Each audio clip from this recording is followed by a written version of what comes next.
Hello friend, দেখো আজকে আমি সকালে গেছিলাম কল্যাণীতে বৃত্তি রসনে, যেহেতু আমার অনুষ্ঠান ছিল।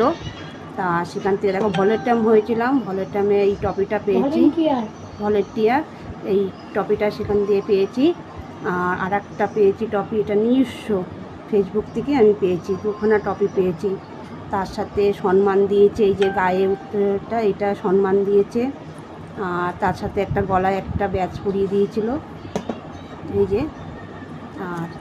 আর একটা দিয়েছে, এই যে বুকে একটা ব্যাজ পরিয়ে দিয়েছে। আর একটাও দিয়েছে, সেটা হলো সার্টিফিকেট। দেখো, এটা সার্টিফিকেট দিয়েছে। তার থেকে বড় সার্টিফিকেট হলো আমি যে এত লোকের মধ্যে যে এর সম্মানটা আমি পেয়েছি, যা জীবনে ভাবতে পারিনি। কারণ এটাই হলো যে আমার জীবনের কাছে বড় সম্মান। এতে আমি খুব খুশি, জীবনে যা চেয়েছিলাম সব কিছু পেয়ে গেছি।